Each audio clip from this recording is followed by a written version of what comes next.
Well, we love our Mexican food in Denver, needless to say, Yes. but do we really appreciate how unique and special it is? I hope we do. We're elevating Latino voices, and we are thrilled to have with us today Gustavo Arellano. He's a columnist for the Los Angeles Times and author of Taco USA, How Mexican Food Conquered America. I love that title, Gustavo. Thank you so much for joining us today.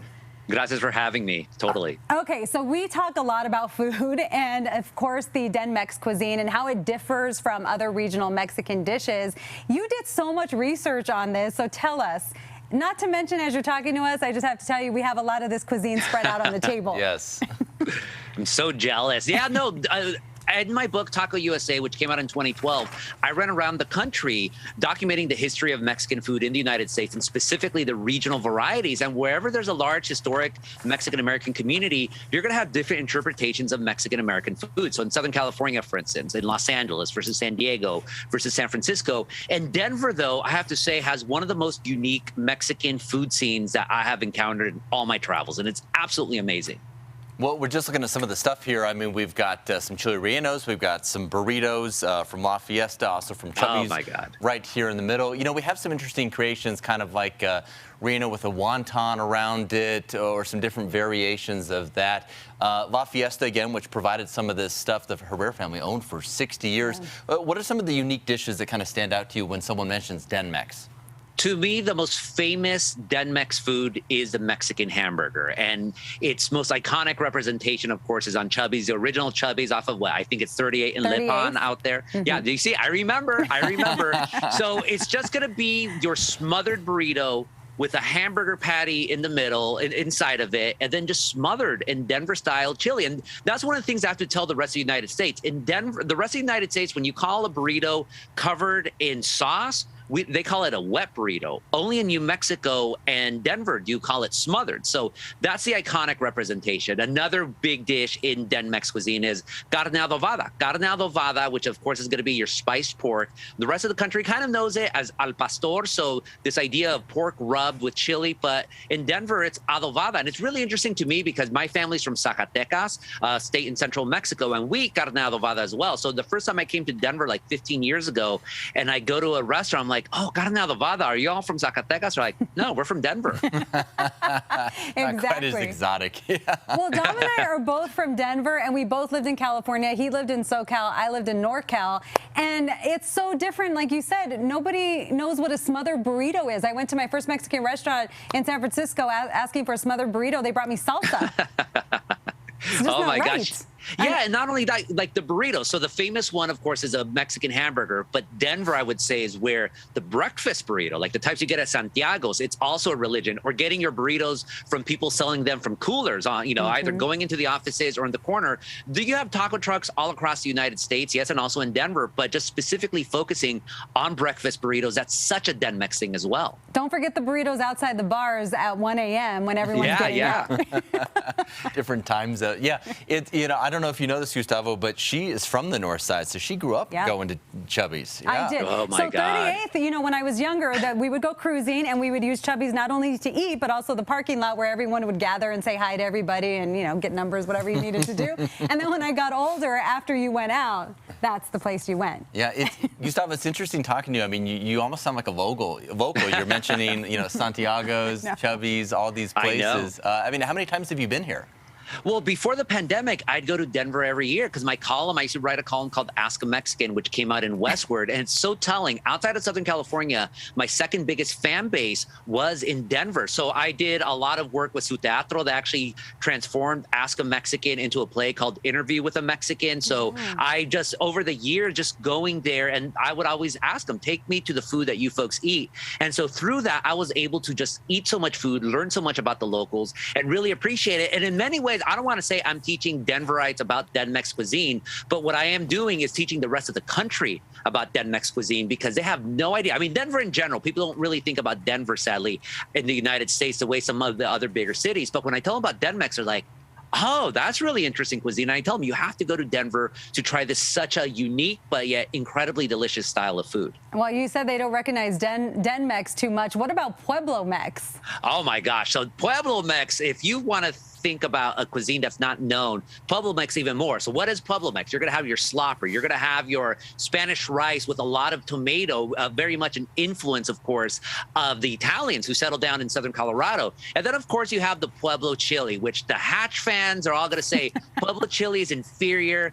I love New Mexico. Don't get me wrong. Pueblo chilies are better than Hatch chilies, and that gets me so much hate. You heard it here. I don't care. I'm coming in as an impartial observer, and the Pueblo chili, it's funkier, it's spicier, and it's an undersung reputation. I'm sorry, Denver. Why are you gonna rep Hatch chili more than your own state? No, unless you hate Pueblo. Don't be sorry. We have all accepted Pueblo chili. It's good. Good. Yeah. Well, the last time I was in Denver a couple years ago, I was still seeing more Hatch than Pueblo, so that's why. It's true. It's true. But we did roast our chili because we do that every year. We roasted a bushel on Sunday, just a few days ago, and that was from a farm just south of Pueblo. So it's still Colorado. It's not Hatch. That's awesome. That's cool. But yeah, so Pueblo Mex, I mean, fewer people even think about Pueblo, but just going there. And I have not been to Pueblo, by the way, that much in my time, really just 3 times, but right there immediately being struck by all the greats. Or my favorite Pueblo thing where you call chicken tacos on a flour tortilla. They don't call them chicken tacos on a flour tortilla. They call them chicken tacos on white. On white? Huh? What? But the chicken tacos, and they're crispy. So on a flour tortilla, you usually don't see crispy tacos on a flour tortilla, but that's what you have in Pueblo. It's just such I have to go back. I mean, I have to go back to Denver, but then I have to do that 2 hours down to Pueblo and just learn more about that cuisine, Well, you call it the Green Chili Highway, right? Yeah. Yeah, the I-25 from Cruces all the way to Denver, the Great American Chili Highway. I wrote an article for Eater.com a couple years ago where I tried chili and it's all of its different manifestations. And yes, I nearly set myself on fire eating all those styles of chilies. 37 restaurants in 3 days, all just chili. So that's all you need to know. I'm glad we're talking to you because one of the things that I didn't appreciate, born and raised in Denver like Michelle, until I moved was just how different Mexican. I've lived in New Mexico, Denver, Southern California, and it's completely different. So I think one of the big takeaways we want for people to have is get out and explore and try it in different places because you'll be surprised just how different it is. Oh, yeah. I mean, you have Sur-Mex, you have Den-Mex, you have Cal-Mex, you have Tex-Mex, New Mexican, Sonoran. You have different Mexican food traditions in Utah where they cook their pork in coke, up in the Pacific Northwest where they have tater tots that count as Mexican food. So all these different styles, but far too often when we travel, we look for quote unquote authentic food. So a lot of people would say that Den-Mex cuisine is not authentic. My answer to them is, according to who? Because the people like yourselves that grew up in Denver who love this cuisine, that's your interpretation of Mexican food. That's your style of Mexican food. So it is no less authentic than all these other styles across the United States. And more importantly, I tell people, until you've tasted it, don't hate. If you taste it and you didn't like it, okay, that's different, but most people haven't, so do not hate, respect. Well, Dom was talking about the difference between, you lived in New Mexico and the difference between how they use green chili in New Mexico versus here in Colorado. Well, one of the things, green chili is great on anything, right, but here it can almost be standalone. Like you can order a bowl of green chili and it's almost like a stew, whereas in New Mexico, when I went down there, I think one of the first times I ordered it, they're like, yeah, what do you want with it? Because it's what they put on stuff. So, kind of the same concept, but totally different uses almost.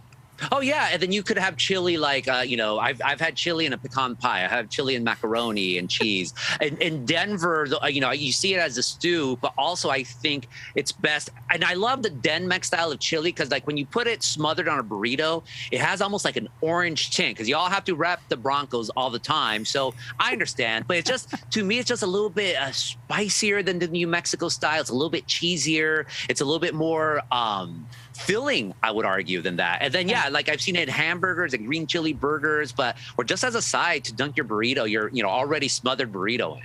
Well, we have chili rellenos too, right in front of us. Oh my God. Right, and it's wrapped in wonton.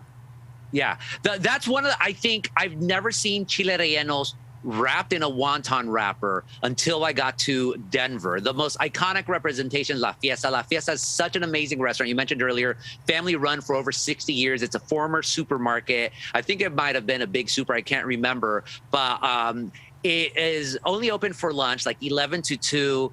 and those big combo plates and those wonton wrapped chile relleno smothered in cheese, and you could put your own green chili on it. Oh my gosh, I'm so jealous of you folks. You have to FedEx me one immediately. I wish you could just smell what the studio Yes, smells it like is right so now. good. One thing I do want to ask you about, one of the most, probably the most iconic restaurant here, Casa Bonita. In its former life, maybe not known for its food, no. But with the new owners, they're bringing in some famous chefs. Have you heard anything about maybe what might be planned, and is it something you might check out next time you're here? Well, the original Casa Bonita, of course, made legendary by the South Park episode, where everyone's like, why is Cartman so excited about going to a Mexican restaurant? And all of you in Denver are like, oh my God, they're doing Casa Bonita. That's amazing. And you went there for the experience. You didn't go for the food. I haven't been paying too much attention to what's going on, but it excites me that if these new owners can match the spectacle of what was always at Casa Bonita and have the food match it, that's going to be an extraordinary place. Hey, that's the reason why I need to go back to Denver, at the very least. I hope they improve the food, but keep the sopapillas the way they are. Yes, Because, and the yes, flags, the sopapillas. yes. yeah, those are always the best. Oh, Gustavo, you are the best. This is awesome. Yeah, thank you for taking time walking us through it. And next time you're in Denver, look us up. You're practically a local, it almost seems like. So. On your credit card, you guys hook it up for me. Dom will pay. I promise. Okay, I'm down. You come here, I'll pay. I love it. Thank you so much. All right, thanks for talking with us. We'll see you. Take care.